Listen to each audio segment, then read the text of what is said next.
Hello and welcome to the NS9 postgame show powered by Primanti Brothers. I'm Cody, that's Ryan, and your Pittsburgh Pirates lead the league in Wednesday wins and losses. Let's go. What a stat to lead the league in, huh?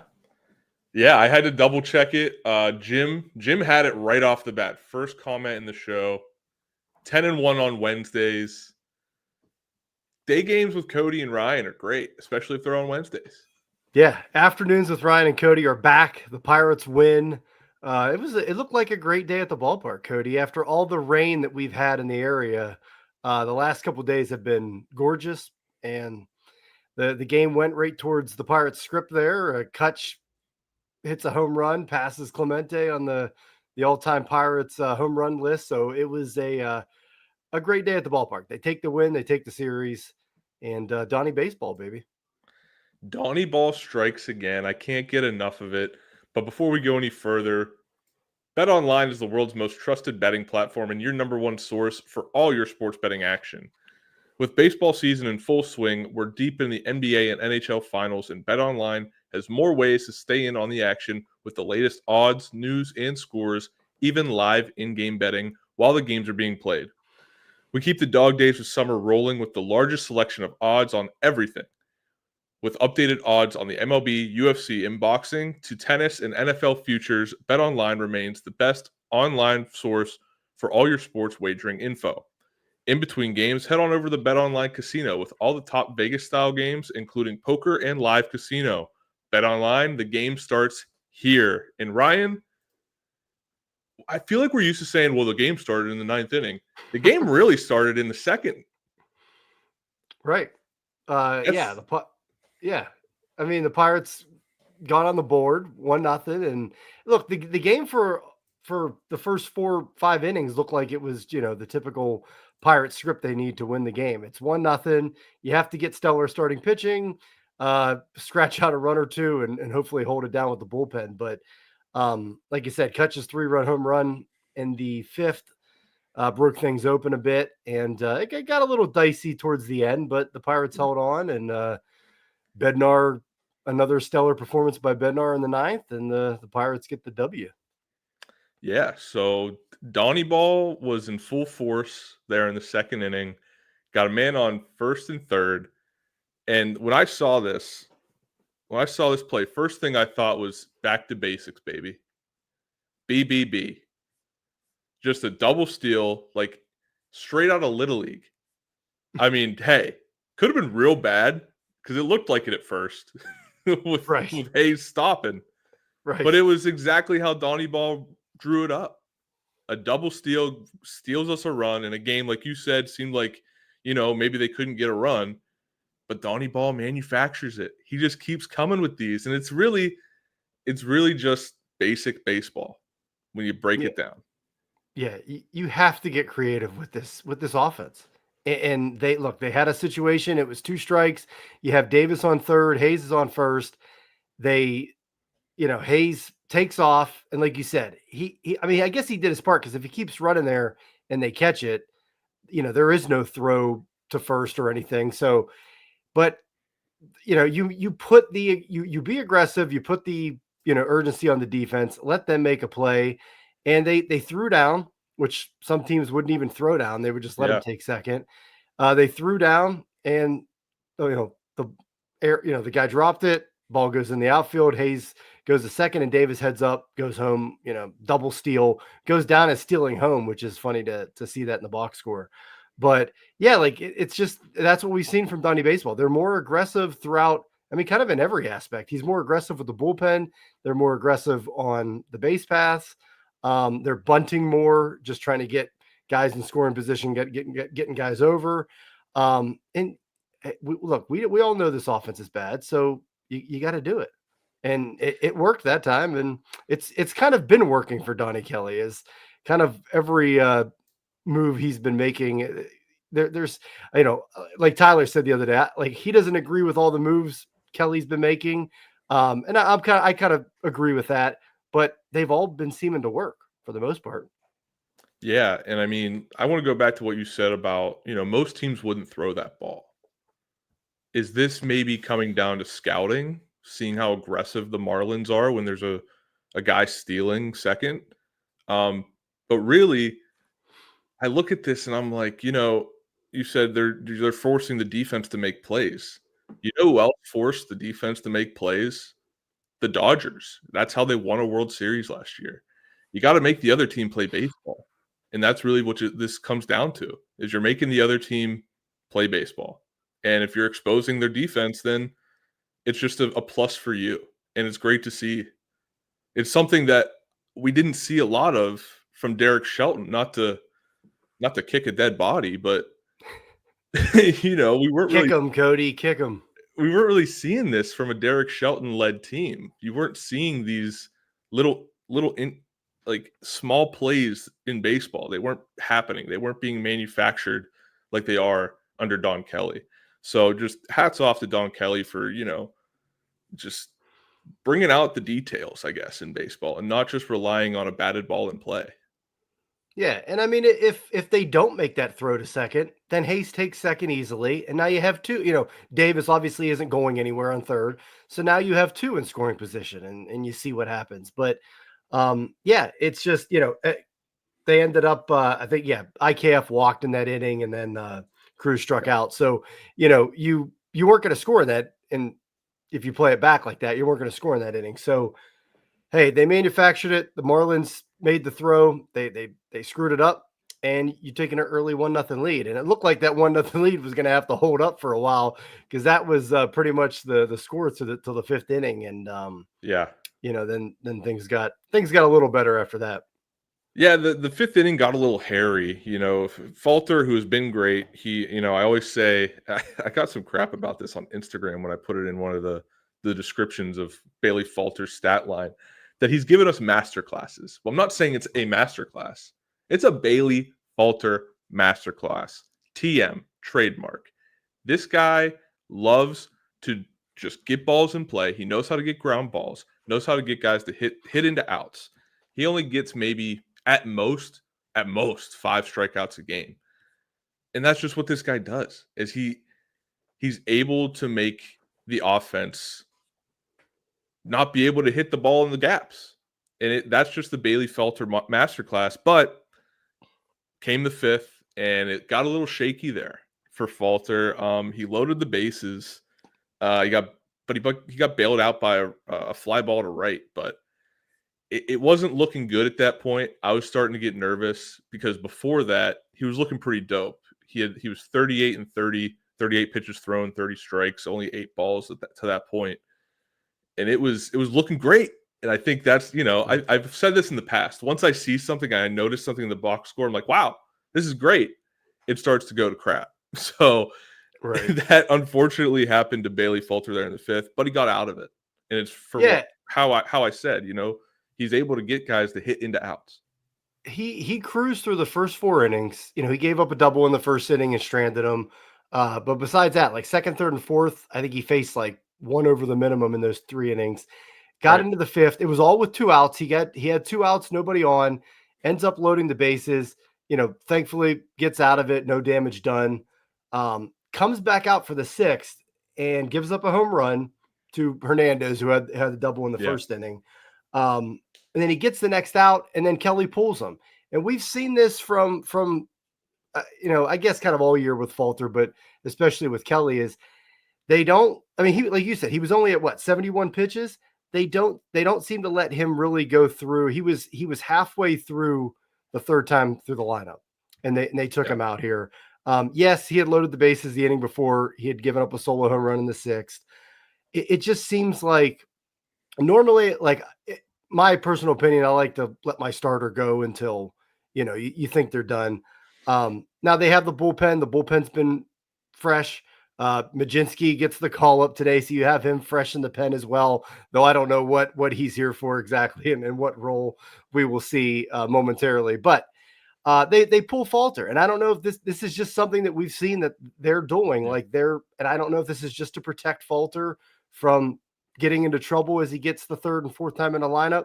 But they don't seem to really let him go over 75, 80 pitches very, very often. Yeah. And it was just kind of a weird spot because he gives up the home run. He gets the next out. Nobody's on, and they pull him. But he's at 71 pitches, so it's not like maybe the pitch count is 75, 8. I don't know. But then he was halfway through that lineup again for the third time.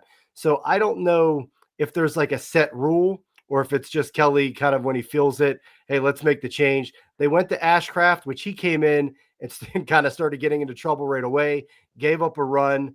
And I like this move too. Kelly comes out and says, hey, Ashcraft is kind of scuffling here.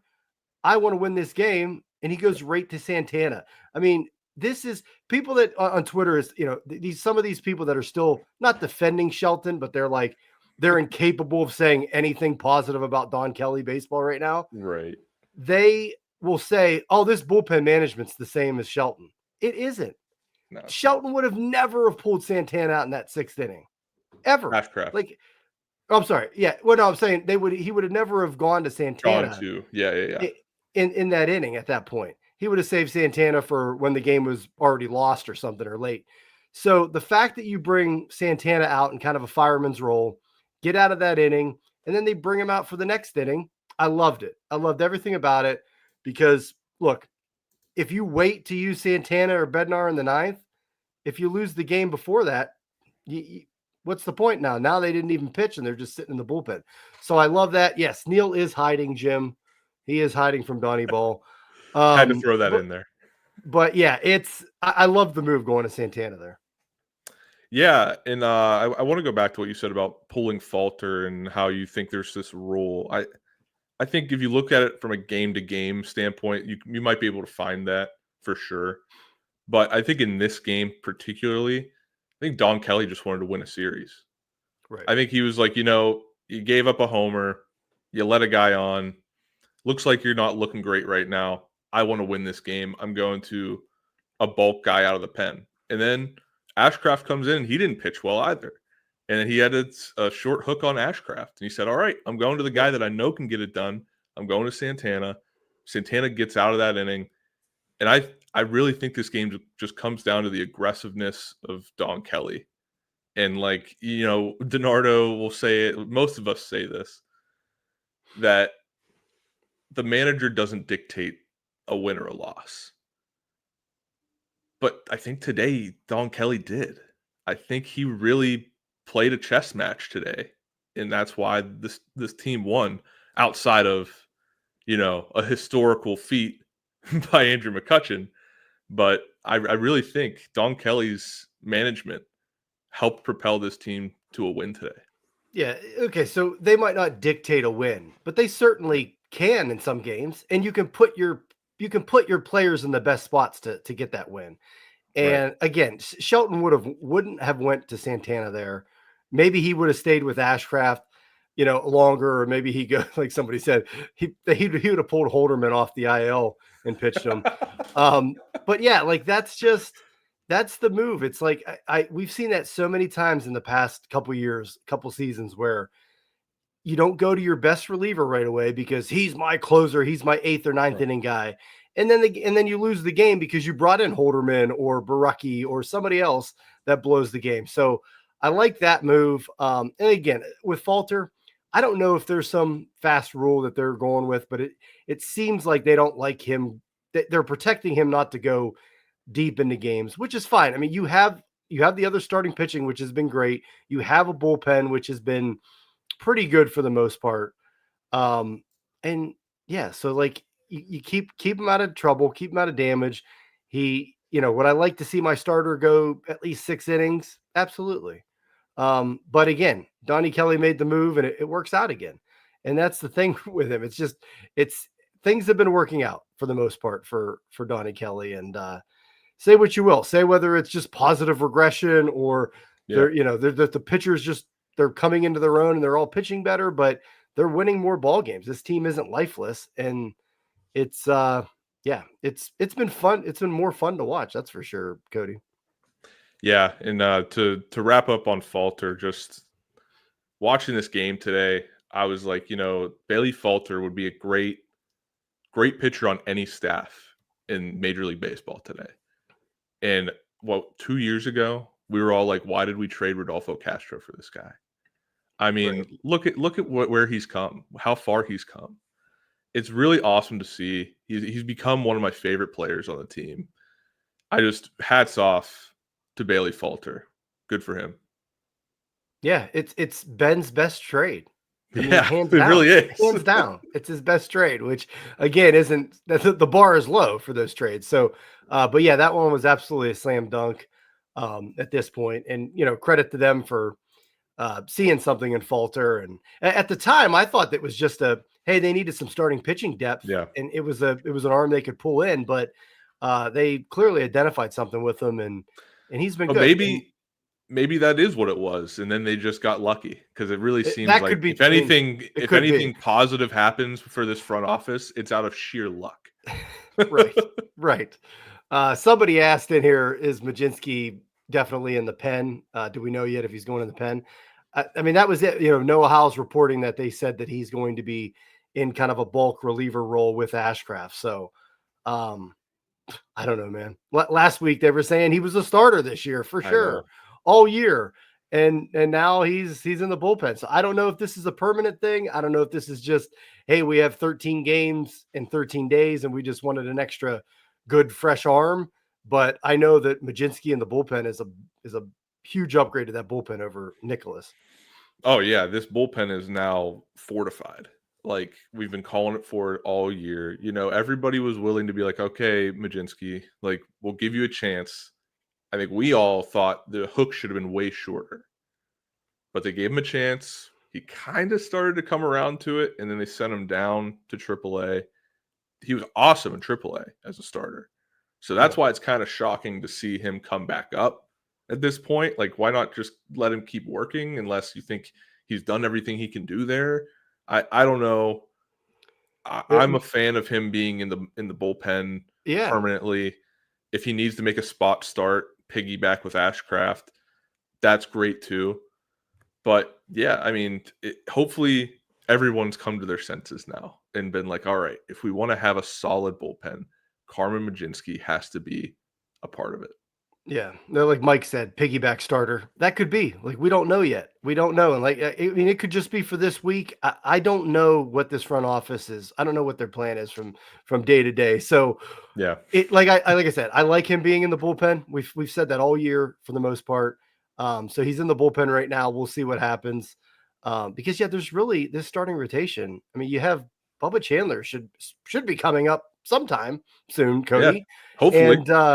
And probably will take a spot, Burrow's spot in the rotation or something. But you don't really, I don't know who else, like how you would get him in the rotation or piggyback him, because the starting pitching's been great.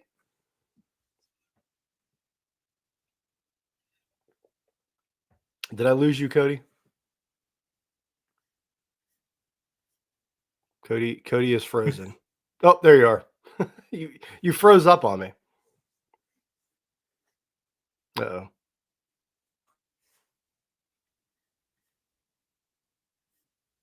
Piggyback is lame. I agree with Jim.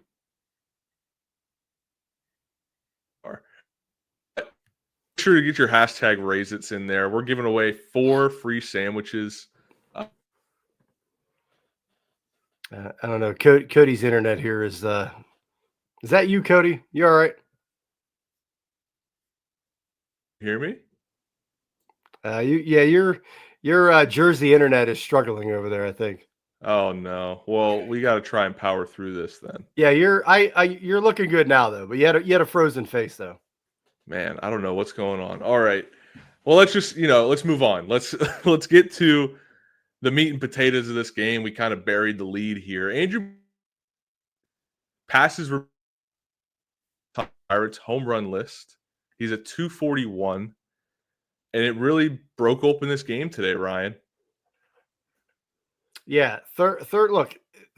this is a team, this is an offense that doesn't hit many home runs, let alone 3-run home runs or grand slams and stuff like that. So, when Cutch hits the 3-run bomb, breaks the game open, like it's all, passes Clemente 241, like you mentioned.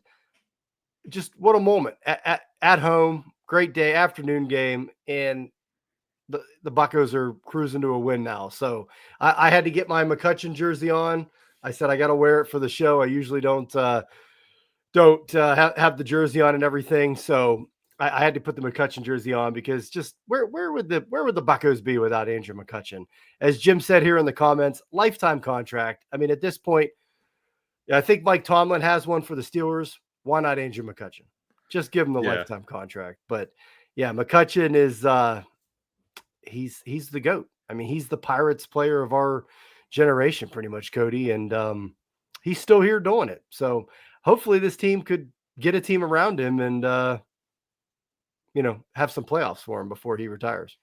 Yeah, no, who thought that Gen X and Gen Z could share a generational player like that? Right.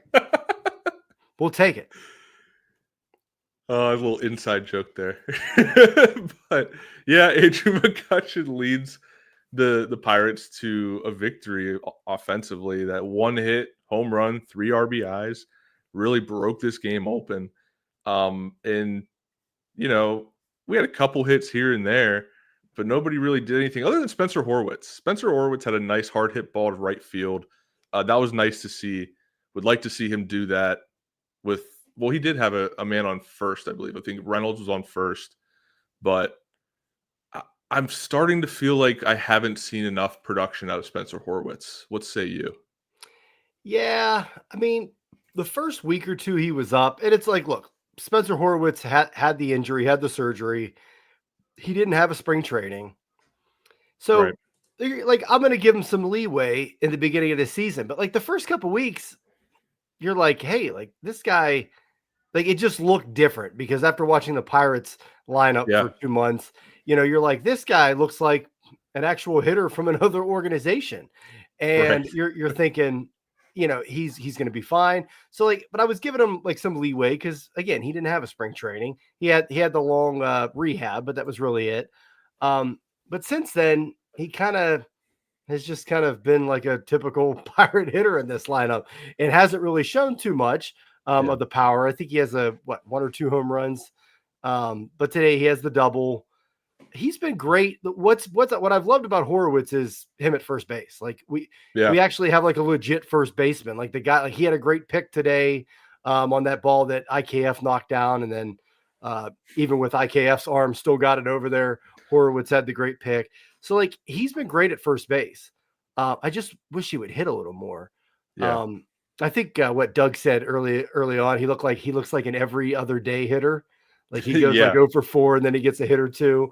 But I don't know. He's been like worse than that, I think, since coming back up. So I don't know. It's a wait and see for me. I like the idea of Horowitz, but I just want him to hit a little more. And I think he's been given. I mean, I think it's been a little bit of time for him. Like now you can start get going there, Spencer. Yeah, I think my critique of him comes more towards Charrington than anything because he was the big trade piece. He was the big trade in the offseason. You expect a guy like that who is your big, highlight of the offseason to perform. And like you said, we did have to wait. He was injured. He had surgery, no spring training. So he's kind of just coming into things. It's just that like you said, he came up and looked great. He looked different. It's just that needs to last. That needs to have consistency. And unfortunately, we haven't seen that. But I always do this. I always get negative, even when I'm like happy with a guy. Like Right.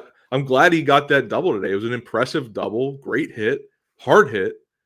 And he advanced Reynolds to third, who eventually scored on a fly ball on a line out, which I was like, why are we sending Reynolds? That was it was a line out to the short part of left field.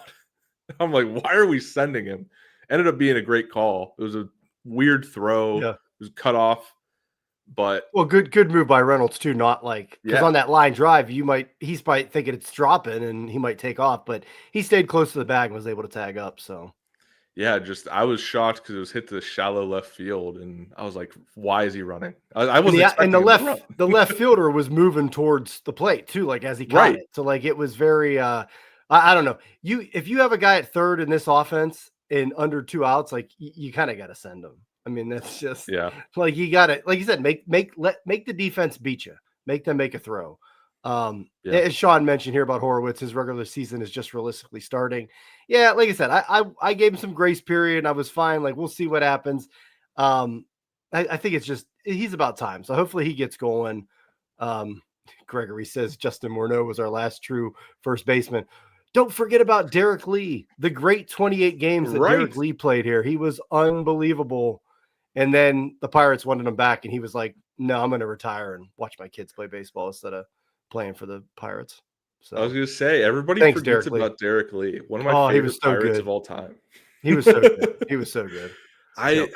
when did they make that trade? It was like That was I think it was 2000. it was 11 or 12.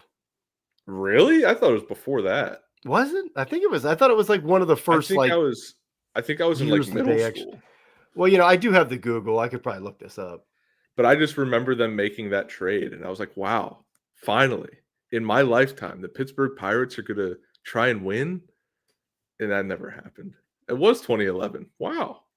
Yeah, I was gonna say it was that team that like that was like one of the first like years that they were like, hey, we're gonna go for it at the deadline. Right. I don't know why, but I mean, Jack Wilson wasn't on the team still, right? No, I don't think so. But that's what I thought. Like for some reason in my head, I was like, that was a team that had Jack Wilson. It had like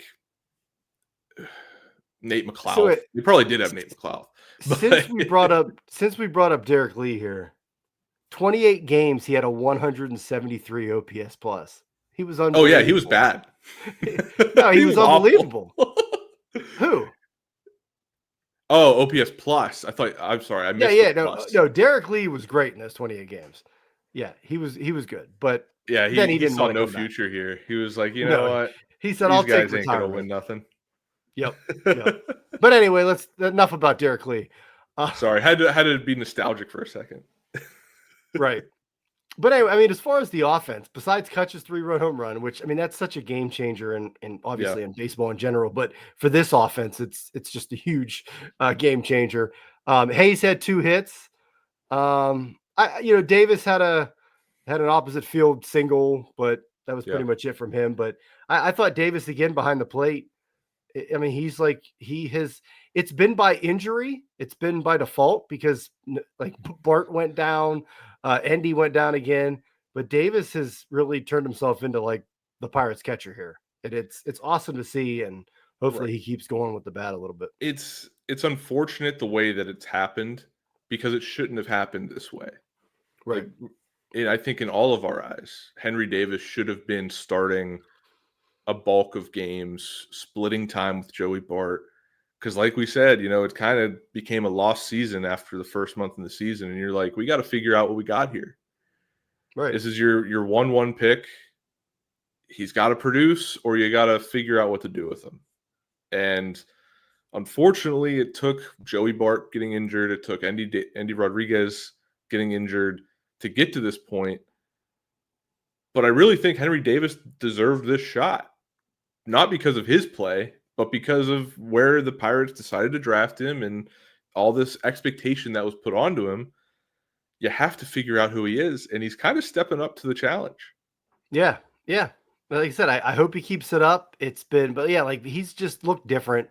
And we were saying at the first, how many people were like, Bart better learn some first base because they could put him there while until Horowitz comes back, and they just never did it. And I don't know if Bart and Endy were still healthy, I don't know how much we would have seen Davis, to be honest.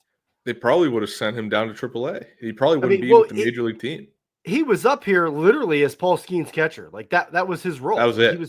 He was playing once a week when Skeens pitches.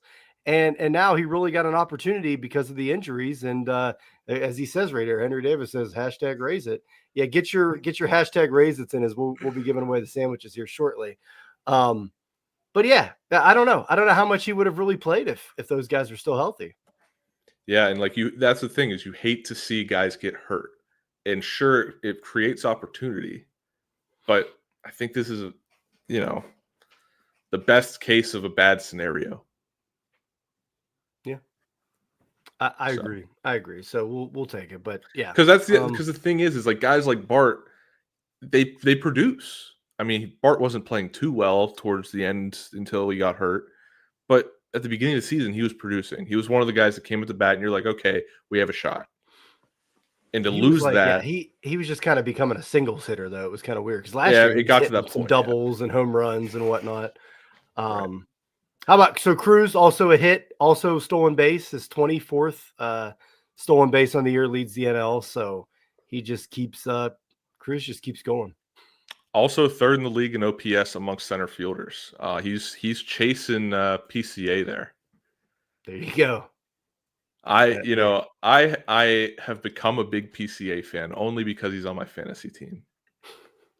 I know Jim hates PCA. Oh, he does? Anytime I I mean, mention him in the group he is a chat, he's Cub, like, so "Screw why that not? guy." Yeah, forget the Cubs. He's like, "Screw that guy." So, which one's more important? My lifelong fandom. There's Jim right now. What's more important, my lifelong fandom or O'Neill or PCA getting me fantasy points? The way But Jim is acting, I'm starting to think now if PCA didn't like turn down Louisville or something right, at some yeah, point, because that's what it's starting to sound like. yeah, like that. I mean, hey, that's why he hates Jordan Travis, but nothing's Right, happened with him since he got drafted. So, right. Henry Davis, what are you doing, my man? Can't be saying this. No, I mean most Cubs do, so Yeah, most Cubs have punchable faces, but Which the Cubs series is coming up next here, and Jim and Jim and Tyler are going to be there. yeah, Jim and Tyler at the ballpark. Can't wait to see what comes out of that. Yeah, the old Cubs series in Wrigley. So it'll be a good test for this team because they are playing better. For real, yeah. Yes, they beat up the Marlins, which they lost 3 or 4 to the Marlins to start the year. But now they're going into Chicago against a pretty good Cubs team. So it's a pretty good test, road test. So we'll see how Donnie Ball does in Wrigley, man. Yeah, I'm excited. This Cubs team is, like you said, it's been phenomenal. They've been playing very good baseball. They've had, like I just mentioned, PCA is emerging. He's emerging as a power hitter, which nobody expected. Right. And then they made the additions of Kyle Tucker, and they figured it out. They are the one team that has taken advantage of a weak division in this division. Mike says Rosati Curse is a good test, and then Jim says Wrigley don't know about Donnie Ball, so they're gonna find out. They're gonna find out this weekend. So let's go. All right, we give Ryan. away sandwiches. I was just about to say, let's give away some sandwiches. All right, everybody, get in your hashtag Raise-Its real quick. And we talked. How many we got? 109. We got 109. Can we get a 1010? Can we get to 110 for a day game? That's pretty good for Cody's afternoons with Cody and Ryan. So we'll take. Yeah, come on, let's get one more. Give me one more, people. Give me one more. Hashtag raise it. I'm about to sign on and put it in there for the. There we go. We're at 110. One. Let's draw the first winner. We've been giving out more sandwiches. Donnie's trying to get people fed. It's been nice. Yep. Alex Demzek. I hope I pronounced that right. But congratulations. I'm going with it. Congrats, Alex. Alex.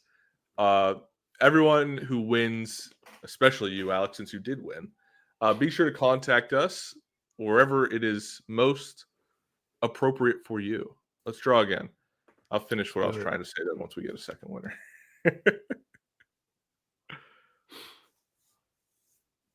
Oh, it's suspense here at the end. John Ciccarella. I hope I said this right. Man, I got some hard names. Yeah, those are pretty. I thought you did pretty well. I do my best here, but John's won before too. I think John has won before. John, Alex, please contact us wherever it is most appropriate for you to do so. That's the wrong way to say that, right, Ryan? I'm just bad at putting words together. But yeah, if you won, contact us. We will get you your free sandwiches on the Primanti Brothers app. Be sure to download that. You can get your coupons there. You can order ahead through the app. All that good stuff through the Primanti Brothers app. And yeah, anything else to add here, Ryan, before we leave the people? I don't know. You kind of had like a Derek Shelton type of show, Cody. Your internet was going in and out. You were stumbling over some words. I don't know. Whoa. That's the biggest insult you could have given me. That's insane. I had to. I don't think that's all up to me though. No. I had to get one. Sometimes it comes down to the internet the GM gives me. Right. You know, that's true. the internet is making the decisions. That's true. It's not. I can't control what internet the GM gives me. I can only do what I can do with that internet. I agree. But yeah, no, I had to get it. Bucko Mike. They are playing better in Donnie baseball, but we'll see, man. We'll see in Wrigley. We'll see what happens. Yeah, hopefully it's a good one. Thanks everyone for being here. Like the video, subscribe, contact us if you want the sandwiches, and we'll be back. We got a lot of games coming up. We'll be back for another post game tomorrow. Yeah, I mean, join the Discord. It looks like somebody uncovered some old DiNardo's dugout footage, so that's being shared around the Discord. That's I believe. Best. I don't know what to do with my hands. Yeah, that's the best. the old DiNardo's dugout, which they were fired. I mean, Geddes was on there, which I loved Geddes doing because he wasn't typically a baseball guy, and he would just kind of give his take on baseball, and I always liked the perspective, so it was good. Yeah, so join the Discord. Follow us on everything. We're on Instagram, Facebook, TikTok, Blue Sky. We're everywhere. Most of you know we're on Twitter. It's where most of you came from, and we appreciate you. And be sure to join the Patreon.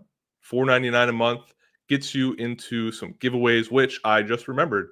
I have to do a giveaway after this. Oh. I think we're going to give away a Mitch Keller. Was it Mitch Keller? It was either Mitch Keller or Tamar Johnson nameplate from spring training that we found on Fanatics. So nice. Be sure to tune in. Only eligible for this giveaway if you joined last month and prior. There will be another giveaway come next month if you join the Patreon right now for $4.99 a month. Gets you a lot of things. Gets you special access in the Discord. Gets you, I thought I had one here, a koozie, which I have to send out the other ones that the people are eligible for. But yeah, join the Discord. And if that's a little too much out of your price range, which we understand, you can join or you can become a member on YouTube for 99 cents. Gets you those cool emojis that are in the chat. And you just, gets you a little badge. The badge changes colors for however many months you've been a member. So that's cool. But yeah. And if you don't want to do that, I don't blame you. I don't give any money to these guys. D Nexus here mentions we need to start giving out autographs of ourselves. Not all of us. Now I just brought this up, D Nexus. I said we need to get some nice printed pictures of Doug and have him sign a bunch, and that could be an extra throw-in for these giveaways. So stay tuned. I'm working on it. Doug autograph pictures might be coming. Doug is our little superstar, and he deserves to be treated as such. So we need to start getting some autographs out of him. Yeah. So many people came up to me at the tailgate and were saying they're a Doug guy. I said, I'm a Doug guy too. So there you go. Oh, I love it. All right, folks. Love you, Doug. Yeah, we love you, Doug. Thanks for joining us, and we will see you next time. McCutcheon. All right, that wraps up this episode of North Shore 9. Thanks so much for tuning in. Whether you're listening on the podcast or catching us on YouTube, if you enjoyed the show, please give this video a thumbs up and don't forget to hit that subscribe button if you haven't already. It really helps us grow. And if you're listening on the podcast, a quick review goes a long way in helping others find the show. Plus, be sure to tell a friend about us. There's always room for more here in the NS9 community. And for those looking to support us a little more, consider joining our Patreon, become an MVP member, and get exclusive perks while helping us continue to bring you more of the Pirates content you love. Thanks again for all your support, and let's go Bucks.